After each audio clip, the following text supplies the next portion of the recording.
Become a sustaining member of the Commonwealth Club for just $10 a month.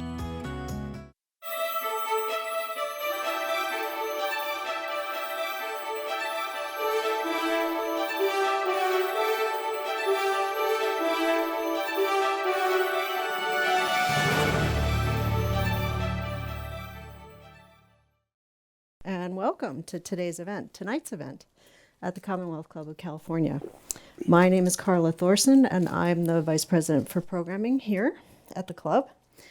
And I'm delighted to see all of you here tonight. And I'm also pleased to welcome Andrew Weiss, James Family Chair and Vice President for Studies at the Carnegie Endowment for International Peace. A self-described Russia geek, if I'm allowed. Andrew has devoted his career to studying and understanding Russia and the politics of the former Soviet Union. And over the past 20 years, that focus has necessarily been a lot on Russian President Vladimir Putin. So Andrew has taken Putin's story in a unique and fascinating direction in this new book, The Accidental Tsar, The Life and Lies of Vladimir Putin. Happen to be holding it. And Andrew, together with Brian Box Brown, offer a perspective in this graphic novel of Putin's political rise that reveals some of the truths behind the persona that Putin has spent his career cultivating. And it's really a clever peek into the myths that surround Putin, and it exposes who may really be lurking behind the facade.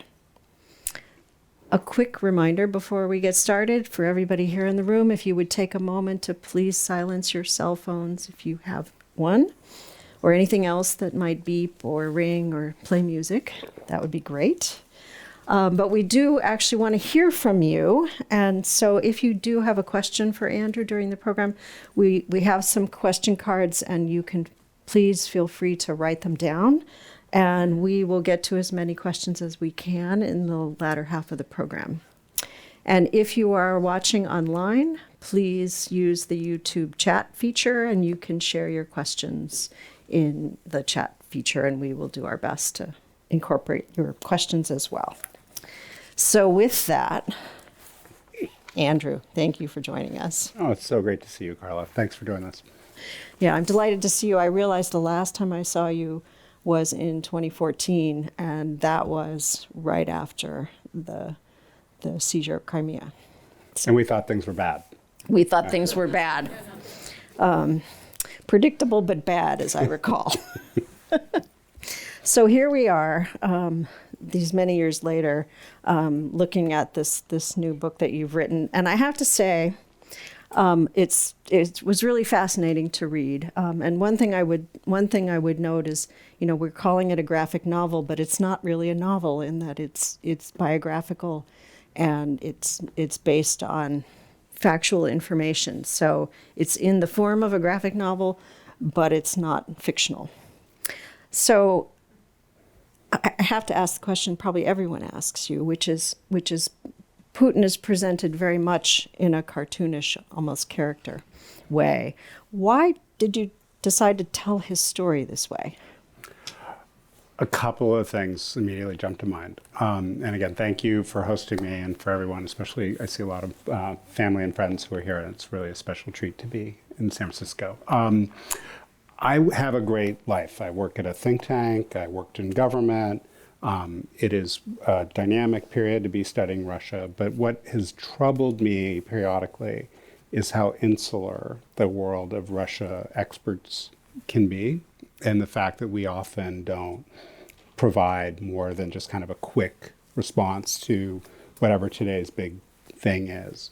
And it's really hard. I mean, it's nice. I get to talk to reporters, or I get to write policy papers, and that's a very privileged, wonderful existence. But when you try to understand, well, why are we in the mess we're in, you do need to tell a bigger, longer story of who Putin is, of how the grievances he's got and insecurities have accumulated over 20 plus years. And you have to tell a story of Russia over the 1,000 years of its history. And graphic novels seem like a way to do that would be different. Like, I didn't have a model. This was something to try to do that there was no obvious antecedent for or other book that I was looking up to.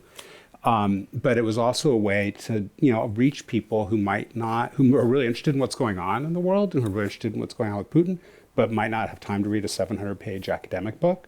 So I was kind of wary, like if I write one of those, like will it reach as many people? And then there's a cohort of younger people out there who probably don't remember the Cold War, didn't live through it. I mean, you obviously were a scholar of Soviet and Russian politics yourself, so you can see how much the world's changed. But there are a lot of younger people who probably didn't experience 9/11, but who really like this format. And I just thought I could do something that would hit many audience segments that I think are really engaged on these issues. But most importantly, Putin has been taken very literally by people and portrayed as larger than life. And I thought, man, that really bothers me. Like, and I don't mean to give away lines in the book, but there's something very ordinary about Vladimir Putin. But he's, by virtue of his image and the impact he's had on the world, he just comes across as like 10 feet tall, and he's not. And we've sort of made him seem more formidable than he actually is. Well, so yes, I'm a bit of a Russia geek myself, so I've read some books about him. I've read some other books about Russia, and most notably, I read Masha Gessen's book, The Man Without a Face, which was very revelatory for me at the time. But there's some stories about him in this book that you've written that I have not heard, most notably about his mother and what happened to his family during World War II and what happened to his older brother. And so I wonder if you would just tell us a bit about his childhood and how those events in particular really were formidable for him. Sure. So Vladimir Putin was born in the early 1950s. He's 70 years old. And there's been a view, because he served in the KGB, that surely his rise was foreordained, and he is the best of the best, and he was a cream of the Soviet system, and like it's just not the case. And Vladimir Putin comes from a working class family. His dad was a Soviet soldier who barely survived. His mom was trapped in Leningrad during the several-year Nazi siege of the city, in which more than 1 million people died of starvation and other horrible injuries. And his older brother was an infant and was taken away from his mom because people were starving to death and put in an orphanage so he could be fed. He didn't survive the war, so Putin never met that brother. There was another brother who died in infancy before that one. So Putin grows up in this working class world, but it's a city that's been through the worst possible trauma of having, like all people of that generation, 27 million Soviet citizens died in World War II. So it's a monumental accomplishment of the Soviet Union that they helped defeat Nazism. But it is now, to come back to the story of Vladimir Putin, it's one of these touch points that he uses to justify everything he's doing. And we see this in the war in Ukraine, that, there are Nazis there. And so there's a kind of, callback to World War II that permeates Putin's time in office. And if I have a colleague here from my the group of scholars I work with, the Carnegie Endowment, but it's become Russia's national religion in many ways to talk about World War II. And what is striking about someone like Putin, who's from the wrong side of the tracks, who got where he got to professionally because he was a hard worker and very diligent, very disciplined, he got into the KGB. It was like getting into Yale Law School or something. I mean, it was a pretty improbable thing for someone with his background to get to. But then he didn't do very well in the KGB, and that's a big part of the story as well, is to say, my agent had a good joke when we were talking about titles for this book, and it was like her idea was it should have been called The Spy Who Came In from Middle Management. And I think, there's something about Vladimir Putin that is like, that is middling and was always middling and has now had an incredible run in which he's outperformed anyone's expectations, including his own. Well, isn't there an old adage that mediocrity always rises to the top or something? So I'm curious about the sources for some of these family stories, and how do we know that they're true, or are there ones that may be just part of the mythology that's grown up around him? Yeah, Putinology is a moving target. And there was a wonderful investigative piece on the eve of Putin's 70th birthday in October that looked at how the official story of who Vladimir Putin is and his life keeps changing. And so I stipulate up front, anyone reading this book, that it is very hard to know anything for sure and to say that that's the truth. And it's deliberately been embellished at different points in time to tell a different story aimed at a different audience. So when Putin came into public eye, the story was about he was a man of action and he had this kind of, pretty good KGB career, but the goal was to convince the Russian people that they had a normal leader after Boris Yeltsin, who was very erratic. More recently, the narratives are much more about like Vladimir Putin, child of a religious family and, in touch with spirituality and, kind of predestined to be in the pantheon of great Russian leaders. So like the storyline always changes. But what I did for the sources of this book was try to go back as best I could and look at things that I thought looked credible and then would double check or triple check to the best I could and find other corroborating material. The problem is that Putin himself makes stuff up. And when he gives interviews, it's not reliable. And, even like one of the weird stories in the book that he's talked about is how his father came back from the war and found his mom on a cart full of corpses being pulled out of the neighborhood, and the dad supposedly confronted the cart driver and said she's not dead yet. So it was literally like a scene out of Monty Python, and pulled the mom off the cart. And I think it's true, but with Vladimir Putin you can't say for sure. Yeah, well, there's the other one about him going up to the KGB and knocking on the door saying, how do I get a job? And the guy says, go away, kid, and come back and, go to college and come back later. And that one's in his first kind of like campaign biography, which was released in 2000. And it's a series of sketches of, here's who Putin is, trying to introduce him to the Russian people. And it's told from a variety of people's perspectives. And then, some of these stories are not flattering. And back then, it was okay to have a portrait of Vladimir Putin that didn't make him seem perfect. Nowadays, that's not the case. Everything about Vladimir Putin has to be heroic, has to be grandiose. But back then, it was like, here's this guy who is from a weird, non-elite background, talking his way into the ranks of the KGB.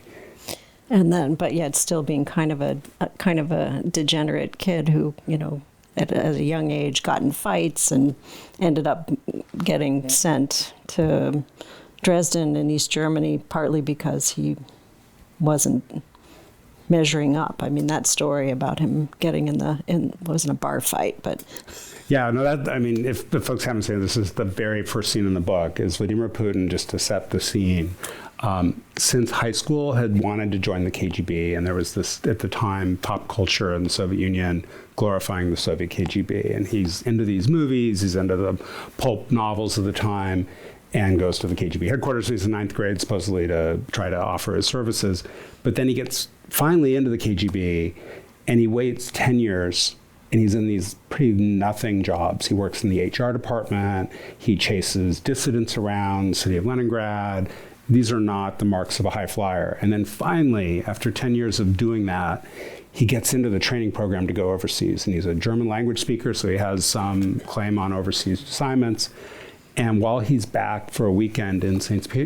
Petersburg, then Leningrad, he's on a subway car and someone's bugging him on the subway, and he gets into just a street brawl and breaks his arm. And the book opens with him talking to his best friend saying, I think I've made a mistake here and there are going to be consequences. And in a matter of weeks, he was basically removed from the training program after only 1 year. Most people would have served more time there.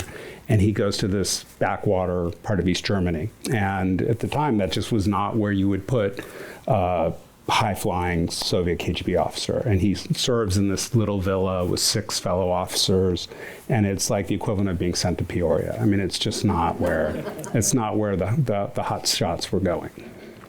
Yeah, so you were working in pretty high-level policy circles when Putin was first announced as Boris Yeltsin's successor, and he really did come out of left field.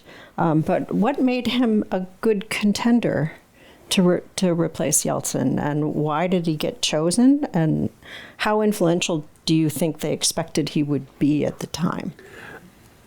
At the end of the 1990s, Boris Yeltsin's popularity was 3%, and he was incapacitated by alcohol abuse. He was extremely erratic, and there were a series of criminal investigations swirling around high-level corruption in his family and inner circle. And the family around Yeltsin, including his daughter, who was his main political advisor, were wondering, how are we going to get out of this jam? And thinking of remedies. And the prosecutor general of Russia, their equivalent of the FBI director or the Justice Department, sort of all rolled up into one, was sharpening his knives and working with Yeltsin's political opponents. And at some point, in a classic Dirty Tricks move, which is similar to the famous P-tape of Donald Trump, there's a video that goes on the nightly news of the prosecutor in bed with two women. And it's grainy, it's like low quality, and the Yeltsin family had Putin go out in front of the TV cameras as the head of the security service, the FSB, and say, "That's the prosecutor." And Yeltsin was very pleased with Putin's performance, that he'd been such a stand-up guy validating this dirty trick. And at that point, the Yeltsin family had been looking for a successor. And the funny part about the story is they were conducting these focus groups and asking Russians for the leadership qualities that they would most embrace. And the thing that the Russian people in these focus groups came back with when they were asked about historical figures or movie stars was, we want that George Clooney guy from this like mini-series about this deep cover under Soviet intelligence operative in World War II. And he looks sort of like dashing. He looks kind of like George Clooney or John Hamm from Mad Men. And the Yeltsin people were like, we got to find someone like that. We need an intelligence officer who's kind of dashing. And Putin is anything but those things. And they then basically cut a deal with Putin, which was, you know, if you protect us and you agree to keep everything intact, all these Byzantine political arrangements, you can be president. But the anticipated role here for Putin was like, you'll be the patsy. And over time, Putin's audacity, his will to power, and his desire to dominate Russia crowded out whatever understanding he had with the Yeltsin family. But those people were still around even as of a year or two ago with offices in the Kremlin, and they still play an important role in the kind of way Russia is ruled. It's not gone completely. He hasn't thrown them in jail or something. But I think they were taken aback by how Putin didn't, you know, for about 4 years he lived up to the deal, but then at some point he was out for himself. So you may have answered this, but I will ask you to think about it again in maybe a different way. So when you met him, when you were a staffer in the Clinton White House, so what did you learn about him, and what do you think motivates him? I think it's really hard to answer that question because he's a career intelligence officer, and those people are always playing you, and they're always kind of telling you what you want to hear and seeming interested and listening really carefully to what you have to say. So it's a very challenging personality type to ever feel like you know what's going on with them, because there are ciphers.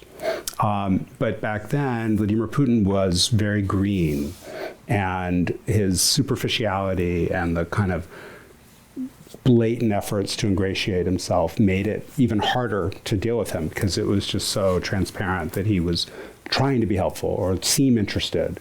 And a lot of times when we dealt with him, it was also clear he didn't have any authority. And the things that we were working on at the White House at that time with him were sensitive national security issues having to do, for example, with Iran's nuclear weapons program. And there were worries that Russian scientists and institutes were helping Iran with its nuclear weapons activities. And we were trying very hard to kind of work stuff out and get things done in the Russian system, and turning to Putin to be the person to kind of orchestrate all of that and to restrict the flow of this sensitive technology. And it just, you know, at the time, he was not someone who was that empowered to get those things done. The other thing that was clear was that he was a hothead. And there were times, and this is also in the book, where Putin lost his cool.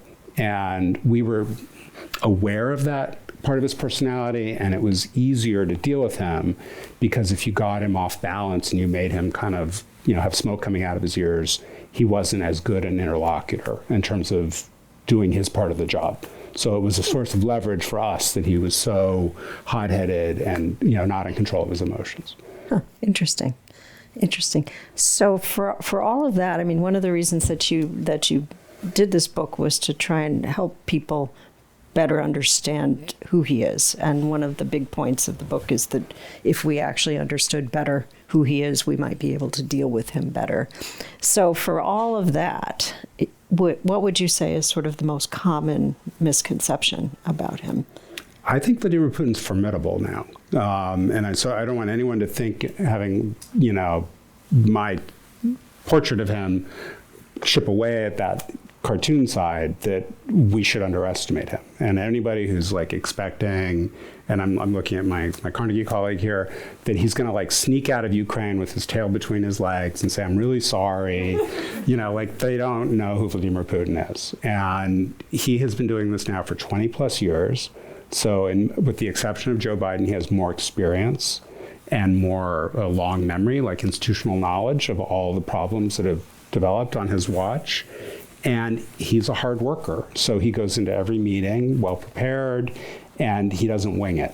And, this was part of why when Donald Trump was president, Donald Trump and other Western leaders were really having circles run around them by Vladimir Putin, because he just knows how to do this stuff a lot better and knows the backstory and has the sense of the weakness of our positions or the frailty of our arguments and our goals. And the problem, and this is part of bringing it back to the current moment, is that's fed a level of overconfidence. And the war in Ukraine is the biggest example of how Putin is now overreached. And he was on a hell of a roll. If you go back almost 10 years to sort of when I think U.S.-Russia relationship really went off the rails, which was in 2013 when Edward Snowden showed up in Moscow. But things have been on a pretty steady downward careening trajectory since then. It was a good time for Vladimir Putin. He was kicking America's butt basically on the world stage. Most of the time, the U.S. was very off balance, very reactive. He was creating leverage. We weren't creating leverage. And we didn't really have the ability to sort of box him in. Now with the war, that is the tables have turned. And the U.S. is applying huge pain on the Russians through our support for Ukraine, and Putin is having to kind of navigate a world where he can't do what he wants and can't get what he wants. Thank you. That's really interesting. So I want to come back to the time that he served in Dresden and East Germany in the 1980s, which, as you noted, was really a backwater in the Eastern Bloc. And he was there as the East German regime unraveled, when the wall came down in Berlin.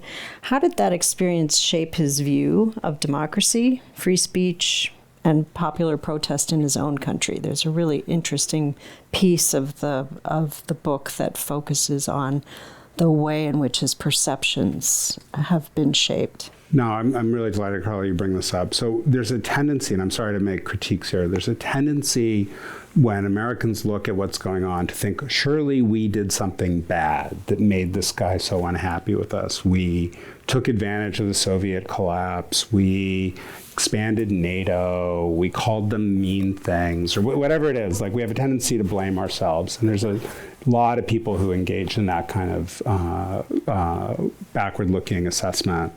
But what really scares Vladimir Putin, and what really, other than staying in power, which I think is the big thing that guides him every day, is this fear that the U.S. goes around the world and instigates rebellions and creates people power protest movements, and uses that as a secret, sneaky tool that the CIA, working with U.S. NGOs and the tech sector, does the world over to get rid of governments we don't like. And since 1989, when Putin was in Dresden, at this key moment when the East German regime was unraveling, Putin has seen examples of this kind of spontaneous grassroots political stuff happening that leads to an authoritarian government being run out of town by its citizens. And that scares him. And I think when we think about the crisis we're in, to bring up, there's a whole string of these uprisings starting in Yugoslavia in 2000, and Serbia when Milosevic was overthrown, then in the post-Soviet space in Georgia and Kyrgyzstan and Ukraine famously in 2004, again in 2014 in Ukraine. And Putin is convinced that this is all the handiwork of the CIA and other nefarious actors inside the US government. But this is what he really believes. And what's fascinating, and I do go into this in detail in the book, is when you look at Putin's friends, and one of his friends is now the director of Russia's Foreign Intelligence Service, this is how they tell the story of the October Revolution now. That the October Revolution was instigated from abroad. It was these activists who were sort of brought into Russia to lead a secret operation to overthrow the Tsar. And this is their basic template for understanding pretty much everything. And it brings it back, just to bring it back to the war in Ukraine, that's the stakes in their mind, is that this war, depending on how it plays, will lead to their regime's downfall. And they will be either in jail or killed in the process. And so for them, the stakes are really, really high. This is all existential, and I don't think they're play acting about that.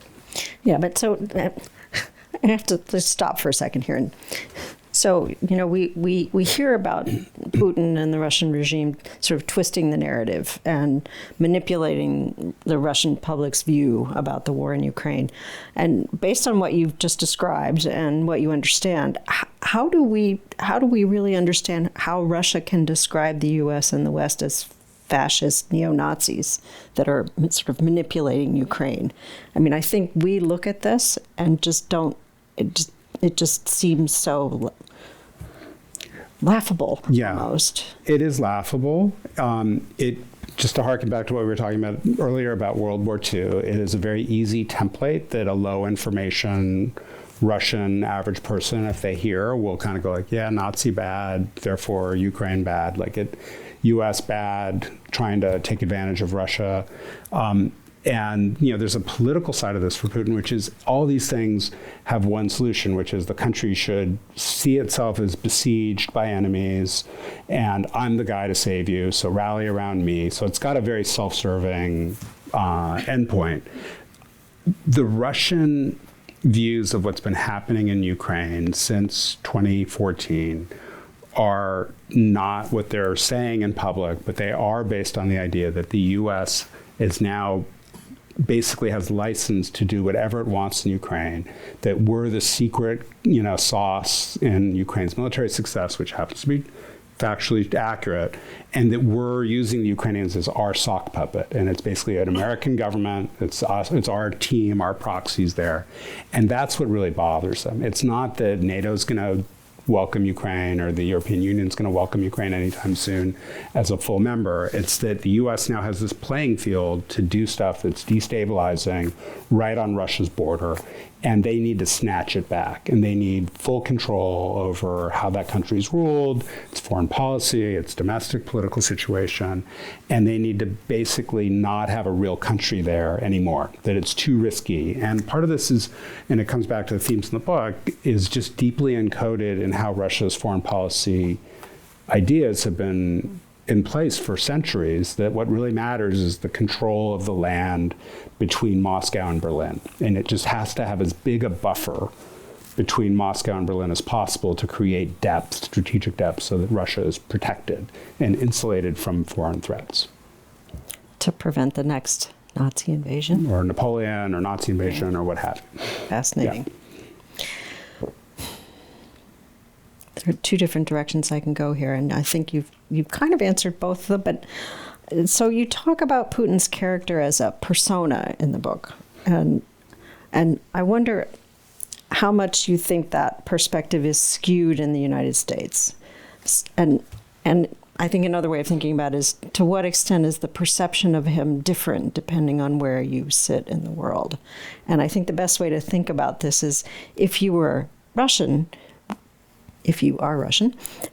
do you perceive Putin's personality differently than people in the United States do, if you were presented with the same set of facts?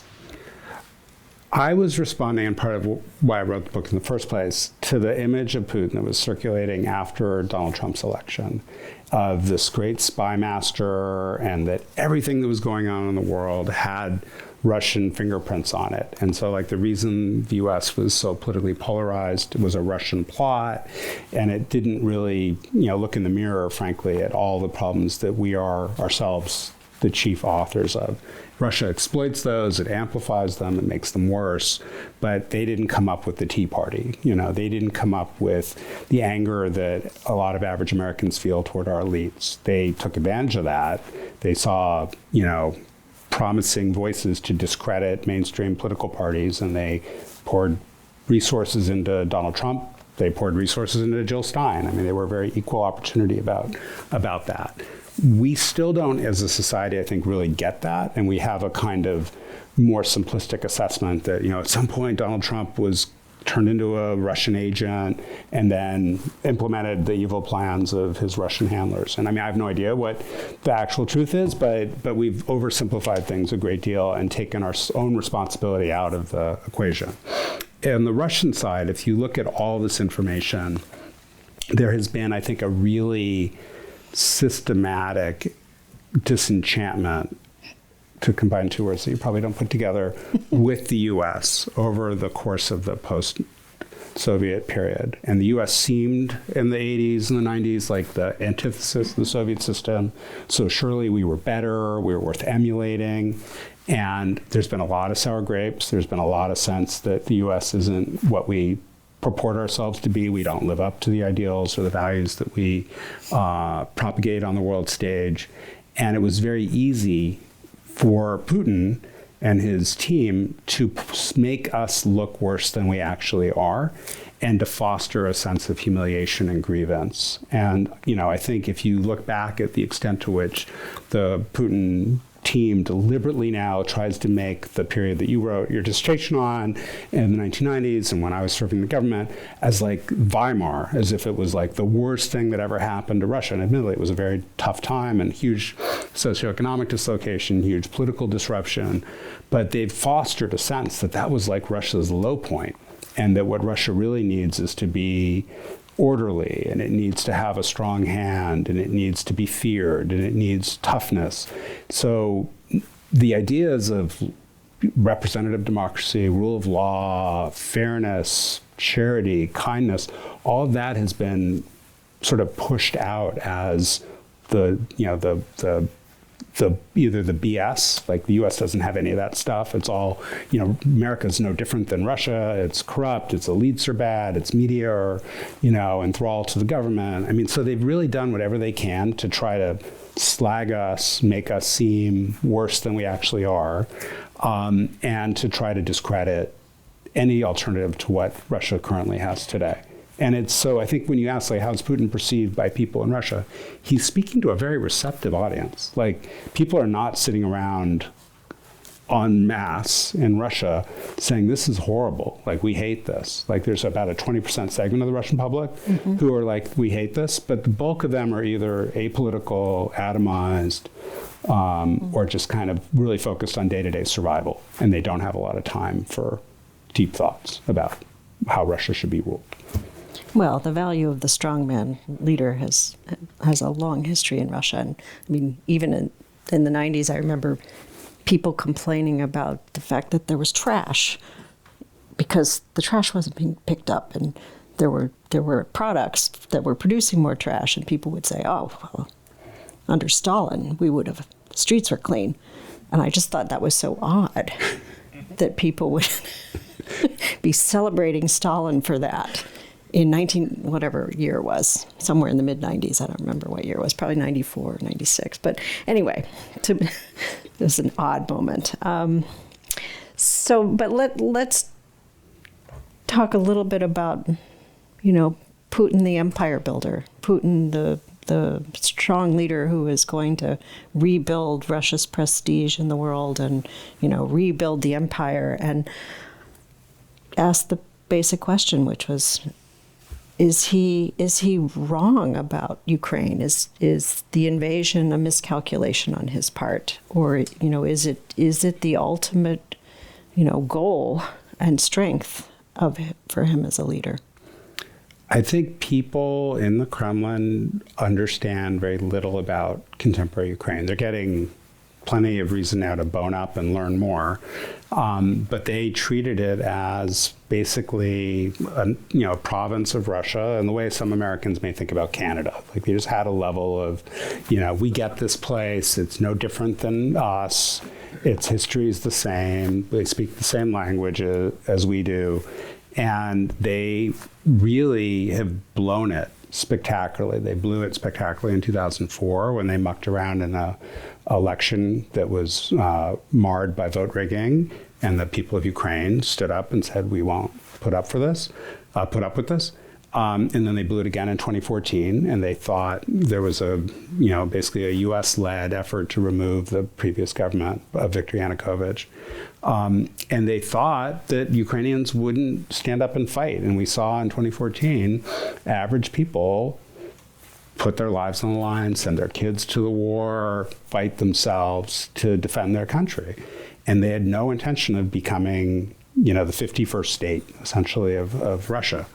And the fact that Putin didn't get that after those two first black eyes says something about his being a low information person, for all the hard worker image I portrayed. Like, this is someone who fundamentally doesn't get it. And then during COVID, he marinated himself in even worse fake history about Russia and Ukraine's shared history, and really came away persuaded by bad information that if you put a little pressure on this thing, it will crater. And it's basically being propped up by the United States. And then we had the unfortunate example of what happened in Afghanistan, where a U.S.-funded, backed government crumbled basically overnight. And there was, I would say, like a pattern matching mistake where he basically transposed what happened in Afghanistan and said, that's what's going to happen here. If I hit it really hard, it's going to shatter. There'll be no real Ukrainians left. And to the extent there are Ukrainians who don't like this, they'll be concentrated in the very, very far western corner of the country. And the rest of the country will just kind of welcome me back. And there's just incredible, it really is sort of shocking, but like some of the first wave of the Russian units who went into Ukraine didn't have their weapons loaded. They were preparing for celebratory parades, so they had like their dress uniforms, thinking that they were going to march down the streets of downtown Kyiv for a big victory parade. So they completely didn't get it. And, there's a whole generation of scholars like myself who didn't study Ukraine. So I don't want to pretend like I've, spent the last 30 years understanding every detail of Ukraine's history and what makes it different. But it is different. And people who live there have a very different history, a very different cultural identity. It's a mishmash and a mosaic. So I'm sure there are people who are very culturally similar to Russia, but huge numbers of people there have no lived experience in the Soviet period or think of themselves as Soviet citizens. And the fact that Putin is such an arrogant, violent person and couldn't even anticipate that he might have stirred up a hornet's nest or, walked into a trap is, I think just tells you something about who he is. And it tells you something to be worried about, which is that we don't know where this thing could go because Putin just has made massive miscalculations. And so the idea that we should assume he won't do that again, that he won't make more massive miscalculations on the back of this, is, I think, false comfort. And, we're assuming that given that he's only done this now, by my count, 3 times, like he's made spectacular, massive, horrible mistakes that cost people their lives and destroyed Russia as we knew it, like to think that it won't get worse. Like, to me, it just feels like we're putting our own wishes over reality. Yeah, well, it's one of the things I wanted to ask in just thinking about perceptions within Russia about the course of the war and the losses on the part of the Russian military, and the question really is how much loss is the Russian population willing to accept? The last numbers I heard, and I'm sure these are now completely outdated, were that the losses of Russian soldiers was 60 to 80,000. And in Afghanistan, the losses of the Soviet military over the course of the whole time they were in Afghanistan was like 15,000. And Yeah. that alone was one of the nails in the coffin for the Soviet Union, was mothers challenging the Soviet regime over their sons dying or coming back grievously injured. So I just wonder what the tolerance is. Well, 3 quick points on that. One is, as I was saying earlier, the Russian people are depoliticized, risk averse, and not likely to be the solution to our Putin problem. And if we're waiting for them to kind of storm the Bastille, we're going to be waiting a while. 2, there is an element, and I don't mean to stereotype people, but there's an element of the Russian character which gets at why Russians and Ukrainians are different, rooted in this idea of avos, which basically means like God will will it. And it's a kind of disempowering behavior that makes people feel they're not responsible for things around them or their circumstances. And it creates this sort of devil-may-care attitude about risk and about personal responsibility. And so that's permeating everyday life in Russia for the past, several centuries. And then lastly is the people who are fighting this war are coming from largely the most socioeconomically challenged parts of Russia, the places that have no running water, that don't have electricity, that don't have roads, and they don't live in the modernity of European Russia. Like if you go to Moscow and you walk down the streets of Moscow, it's a lovely, wealthy, modern European city. But that's not where most of these people come from. They come from a place where life is cheap, where life is hard, and no one feels they have a right to something else or are willing to take risks to demand it from their rulers. So I can only see, unfortunately, a script where this thing goes on for a very long time at this point, and where there's more bloodshed, and Russia continues to get more and more ground down by the Western support for Ukraine and the bravery of the Ukrainians themselves, but nothing really forces things to a head. And the last thing which I'll mention is there was a great paper by one of our colleagues at Carnegie about it was called Why the Russian Regime Holds Its People in Contempt. And there was this great moment in the beginning of the piece where Marshal Zhukov, the great Soviet general who helped win the victory in World War II, is having his soldiers walk across minefields to clear it. And an American general, I think it was General Marshall, is watching him do this and says, "Why are you having your soldiers clear the minefield, General?" And Marshal Zhukov says, "Women will give birth to more." Yeah. Okay, so we're depressing everybody a bit here with my questions. So I do want to remind you, if you have questions for Andrew, please feel free to jot them down, and I'd be happy to interject and ask them. Go down a different avenue. I do, and while you're thinking about your questions. I do want to come back to one of the themes that sort of permeates the book, and that's the extent to which, Putin has a level of bravado in his persona. And as we have seen recently, there's been a lot of nuclear saber rattling. And I just wonder if you might comment on the extent to which, there's a concern that he may feel cornered. And, is there a point at which the nuclear threat becomes quite genuinely real? And how are people thinking about that in Washington and elsewhere? So one of my favorite scenes in the book is the time when Putin was a elementary school age kid in his rundown apartment building. He's chasing rats around the hallway with a stick, and he and his friends would play like, "Let's corner the rat," and chase the rats around. And there's this funny moment in his childhood when he puts a rat in the corner and he's feeling very triumphant, and then the rat jumps on him, and he learns this important lesson of like, don't corner a rat. And what's funny about that story upon reflection is as a colleague pointed out, it's ambiguous. Like, because Putin backed off when he was a little kid and learned not to corner the rats. But now our worry is like he really is cornered and he's capable of anything. And as I was saying earlier, if he really thinks that he's going to end up on trial or executed or in a ditch like Muammar Gaddafi, gunned down by opposing forces, like nuclear weapons are his way out. right? They're the thing that he can threaten to use that will make the Ukrainians, the Americans, or others feel that, wow, like we're not willing to go there. Like it's not worth it to us. He cares more about this than we do. And that's been the way he has tried to foster hesitancy on our part. Like it's intentional that by using even the threat or alluding to the worry about the threat, that Putin is hoping that two things happen. One, that the U.S. will somehow magically pick up the phone and call the president of Ukraine and say, knock it off, like don't keep fighting. That's obviously not going to happen. The Ukrainians are not going to, pull back just because Joe Biden picks up the phone and calls them. And two, he's thinking that it'll make the U.S. really risk averse and that we will scale back the support we provide to the Ukrainians.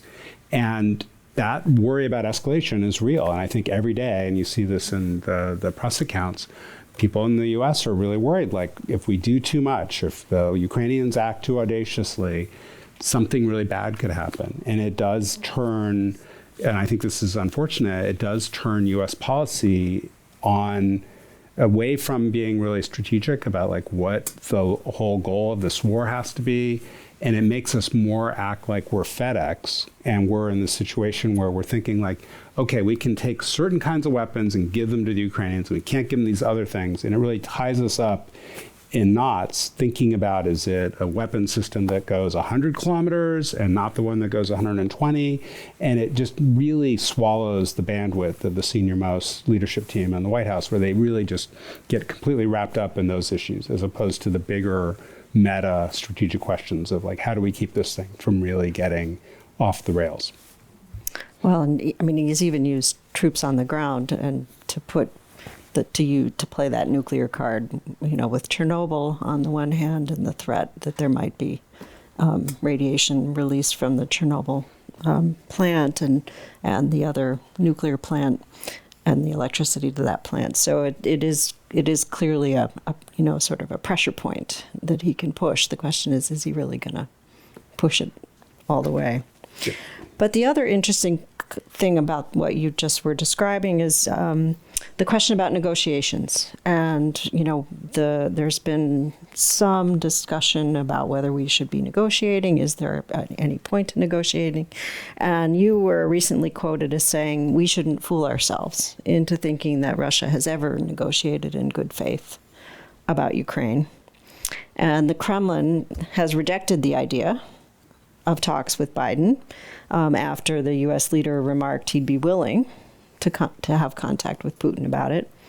But the recent decision to release Brittany Griner in exchange for Victor Bout suggests that some negotiations are happening behind the scenes. But I don't know the extent to which negotiations over a prisoner swap is equivalent to negotiations over ending the war in Ukraine. So is diplomacy a ruse to misdirect, to delay, or is it a genuine possibility? I see the calls for negotiations as largely an expression of our own horror and fear. And we just want this to end. We would really like the killing to end. We would really like this thing to go away. And if my vision's correct, which I hope I'm wrong about, that this war will last 5 years, 7 years, or 1 year, I mean, it's going to go on for a while.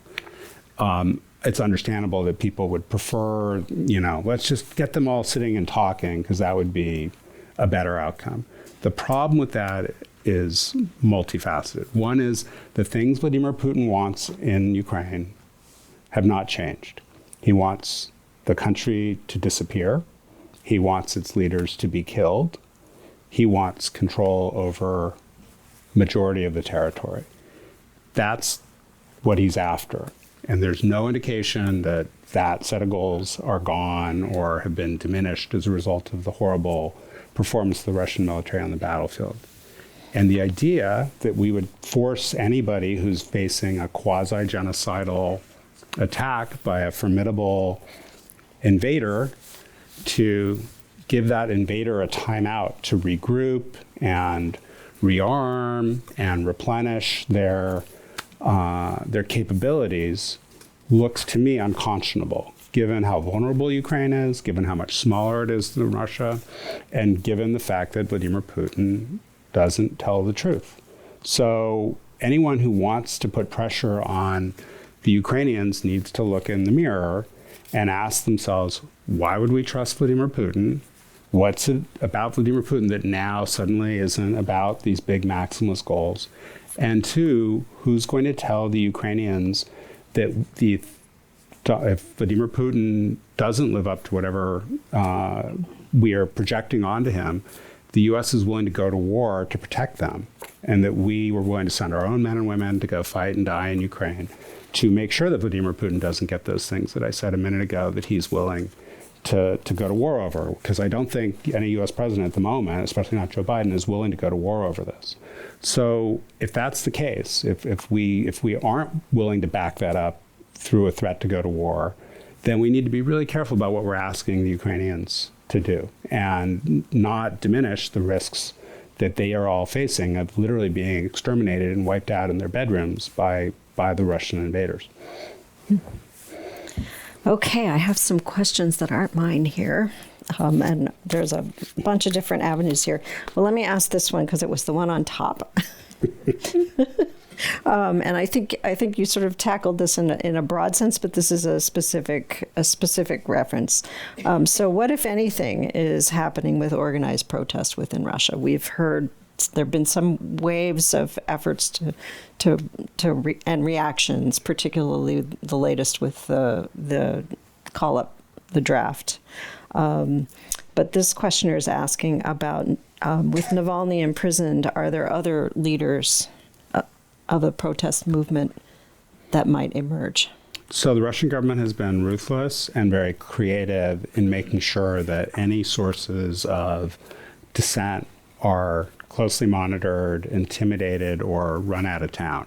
And they have also been very creative about keeping the borders open and creating worry inside more liberal or progressive circles that you could be next. And so the fact that people have fled Russia since the war started has been a really useful safety valve for the regime.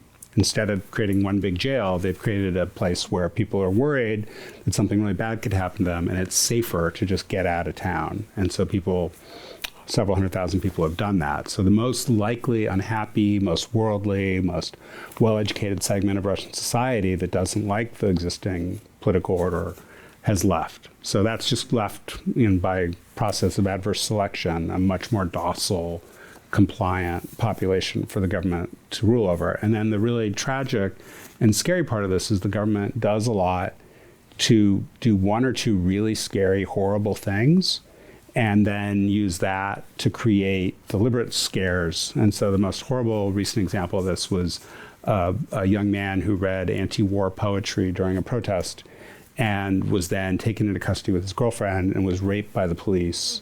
And the police then released his girlfriend so she could go out on TV and on the radio and tell people what had been done to her boyfriend. So everyone sees one or two examples like that and quickly realizes who they're dealing with and that they're not protected from something like that themselves. So it comes back to what I was saying earlier, like if we are pinning our hopes on this all changing because magically the people of Russia will start behaving the way the people of Ukraine have behaved or the people of South Africa have behaved, like we're really going to be waiting a long time. I hope I'm wrong. I really want to be wrong. Yeah, point taken. So I'm going to lighten up this a little bit and ask a couple of questions about the book. This is a nice question. Well, maybe yes and no. I think I could answer it.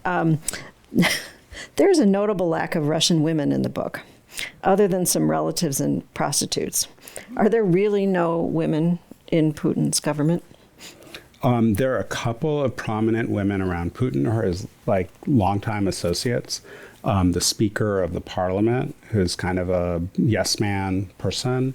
There's the Deputy Prime Minister in charge of social protection and health and human services, whose husband is a pharmaceuticals baron. So there aren't a lot of women in senior government roles, and there are very few women in roles as captains of industry. Russia's one of the more patriarchal, sexist societies around.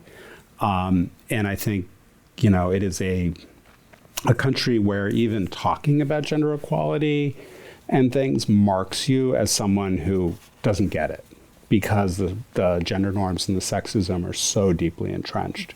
And there have been times when things like sexual harassment have been brought to the fore based on the horrible behavior of Russian politicians or other figures.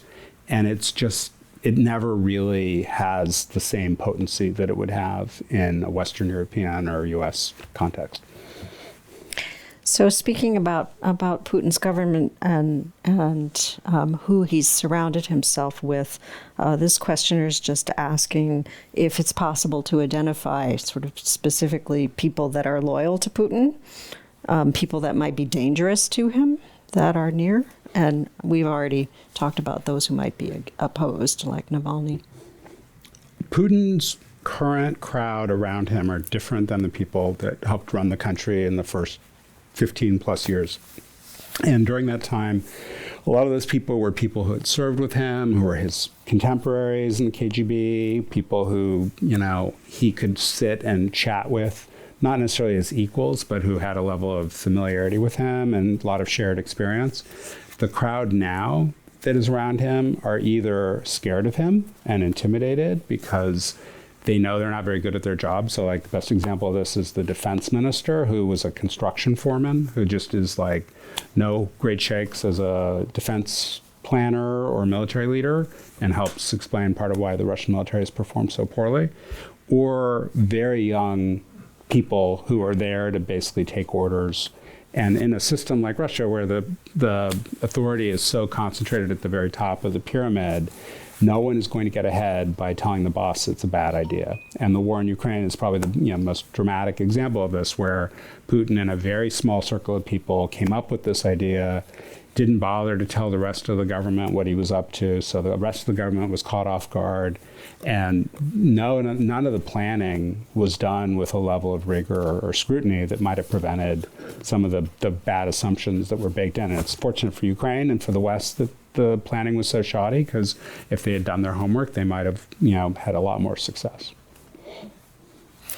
So there are a couple of questions here, and this is something I haven't asked, and that's about China's view of all of this. And so this questioner is just asking about what China's view of Putin is, and how do they see the actions that he's taking and the impact it's having within Russia from their perspective.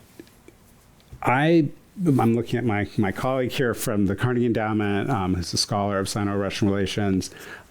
There's a lot of reasons why the Russia-China relationship has been on a roll, but it's been on a roll since the 1980s. And the warming trend that's in place dates back to the Gorbachev era. They used to be military rivals. They have a long land border.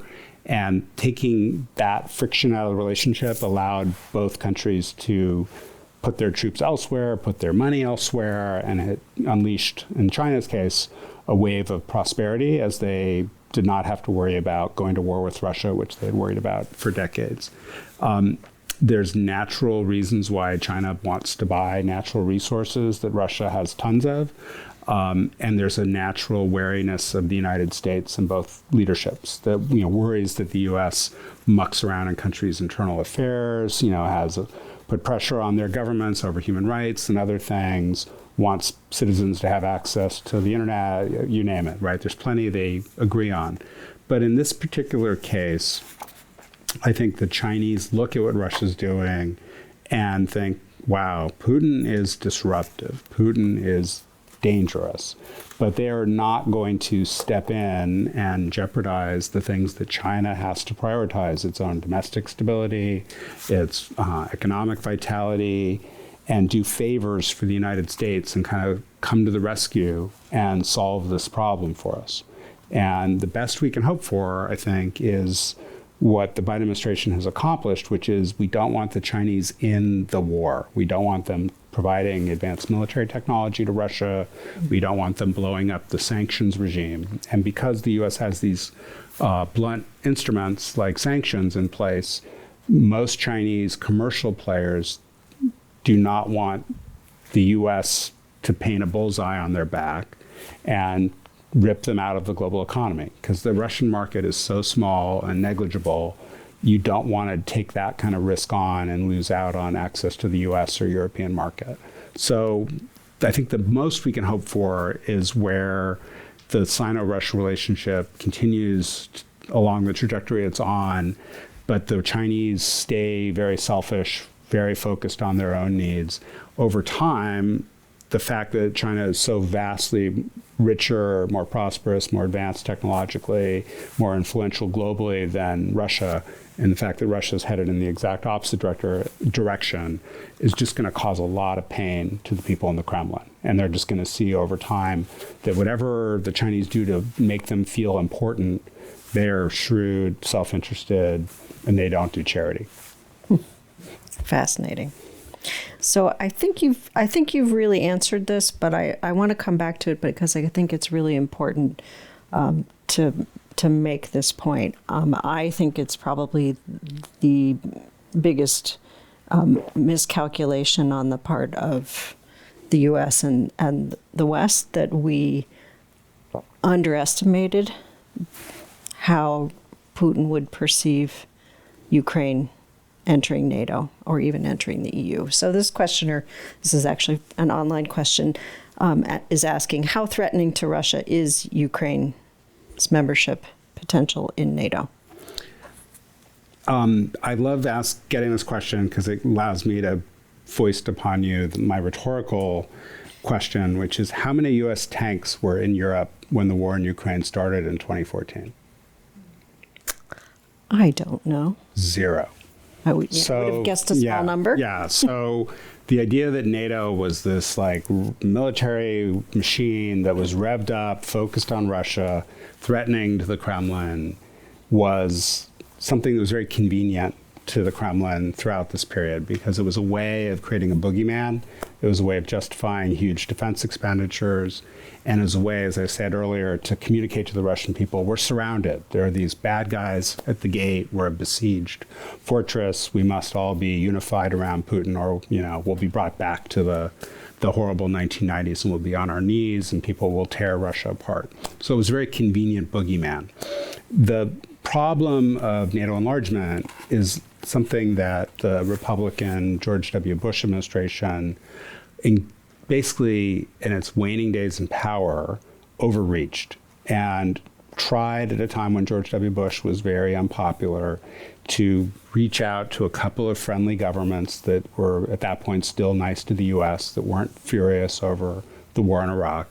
And it was like a politically empty gesture where they thought we can bring Georgia, this other country, and the South Caucasus plus Ukraine into NATO, and it'll be a crowning achievement of Bush's otherwise very blemished record as president. And the German and French governments at the time saw what George W. Bush was contemplating and said, over our dead bodies, and stymied it. And it was basically killed in the cradle by our own European allies. And I think the Bush administration at the time was doing things that were provocative needlessly, that they couldn't deliver on, and that were not ripe. But what it did was it created a fear in the back of the Russian minds and the Kremlin that, like, someday this actually might happen. And that's what NATO formally pledged in 2008, that eventually, at some point in the future, Ukraine and Georgia will be in NATO. And they made this kind of very vague statement committing the NATO alliance to do that at some indeterminate point in the future. And I think the likelihood of that day ever arriving was really, really, really vanishingly small until February 24th. And now, by virtue of having gone to war in Ukraine, destroyed the normalcy that prevailed in Europe after 1989 when the Cold War ended, by turning Russia into this really scary threat again, and by making Ukraine worried of a genocidal future onslaught if the current one doesn't succeed, the West is going to have to do something for Ukraine. And there will have to be some form of new security arrangement that makes Ukraine militarily capable of defending itself, that makes the Russians accountable for all the horrible things they've done there, and ties the U.S., because we're really the backbone of NATO, to some form of security relationship with Ukrainians. It maybe won't look like NATO membership. It'll look maybe something like what we have with other countries we're really closely connected to who are not necessarily our treaty allies. But again, Putin has brought about his worst nightmare, where he has reanimated NATO. He's given a lease on life. He's made people pour huge amounts of money into rearming, and he's made Russia less secure. So it's like the biggest, most spectacular own goal of any Russian leader in history. Well, and Finland. And Finland and Sweden joined NATO, right? I mean, it's insane. He did the impossible. Yeah. He has done the impossible. It is kind of miraculous, really, Yep. when you think about it. Yeah.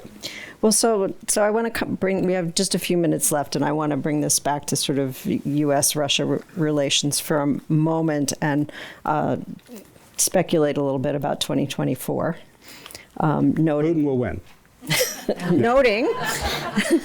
Noting that there will be presidential elections in this country as well as in Russia, and of course here it is going to be a fairly consequential election, we would expect, but we don't expect the same in Russia, and in fact it's a sore point for me to see that the Russian constitution has been amended so that there are no longer any restrictions on President Putin from having another term or having a term in perpetuity. But I wonder if you might speculate a little bit about whether or not the outcome in Ukraine matters to Putin, and whether or not 2024 is a point at which something decisive needs to have occurred. I think 2024 is the event. And right now, Putin is playing for time. He wants to outlast the Ukrainians. He wants to outlast their Western partners. He wants to do whatever he can to build leverage and pressure on both the West and Ukraine.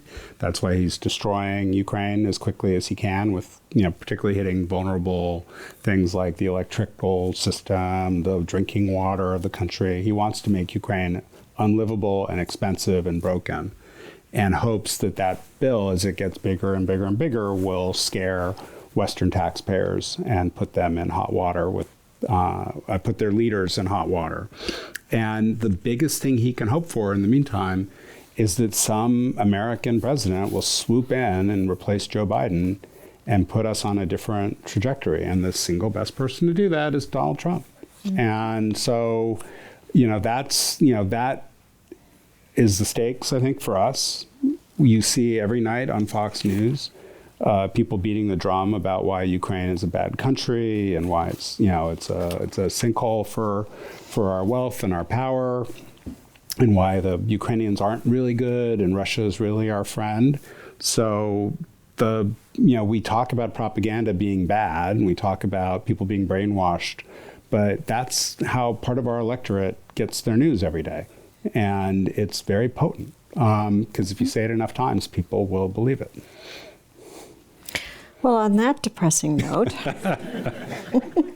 we are actually out of time, and I must apologize for not getting to all of your questions. Andrew will be here so you can ask anything that I did not get to. But I do want to thank you, Andrew Weiss, James Family Chair and Vice President for Studies at the Carnegie Endowment for International Peace, and author of The Accidental Tsar, The Life and Lies of Vladimir Putin, for joining us today. And thank you, our audience, for watching and being here tonight. Thank you.